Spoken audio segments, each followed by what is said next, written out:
author of the New York bestseller, Best Self, Be You, Only Better, and celebrity life coach Mike Bayer. All right, Mike, not what I expected to hear from Barack Obama. Do you agree with Rules for Men, the Barack edition? Oh, man. Well, you know the saying, no, opinions are like noses. We all have them. I mean, providing isn't toxic. It's masculine. That's not outdated. That's called being a grown-up. You know, telling a man to stop identifying as a provider is like telling a lion to eat tofu for dinner. It just doesn't land. So you're not a man just because you age.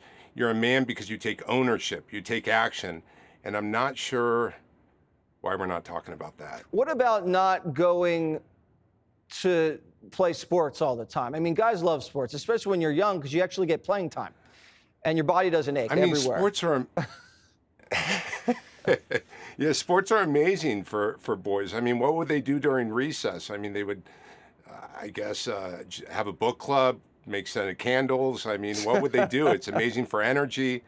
All research has shown that boys who are involved in sports, they develop resilience, leadership, they learn how to be a part of a team, they learn discipline, and they stay out of trouble.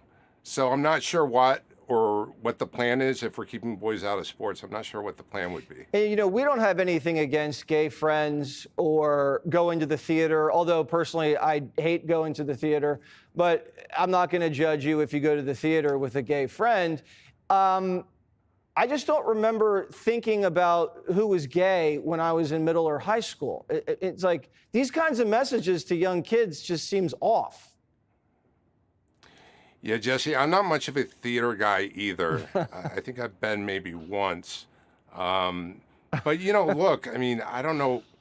There's gay people that are good. There's gay people that are bad. There's all sorts of different people in the world. So I'm not sure why we're overgeneralizing that everyone needs to have gay friends when what about splitting the bill? Different. I mean, this is kind of one of those chivalry 101 deals. Men usually pay. You should always pay. Even when girls offer, it's cute. You say, no, I got it. Yeah, is that not happening with the Obama kids? Is that what he's saying? Yeah, I guess like because Malia and Sasha are worth like $500 million. So the guys are like, yeah, can you get this one? Yeah, I mean, I think that would be normal, no? I mean, I would think that if you're the Obama kids, you're going to be stuck paying the bill. Yeah, I don't know.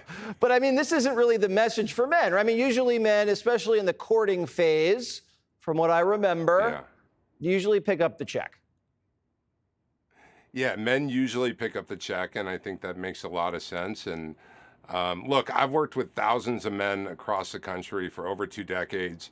I have a treatment center in Los Angeles and in Colorado. I have a ton of coaches that have worked for me and worked with others. And I can tell you that boys need strong men in their life. They need leadership. They need someone they can look up to.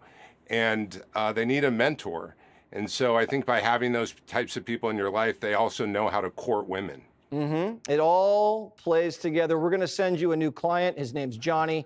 We'll talk after the show. Thank you so much. It sounds good. Thank you. Click here to subscribe to the Fox News YouTube page to catch our hottest interviews and most compelling analysis. You won't get it anywhere else.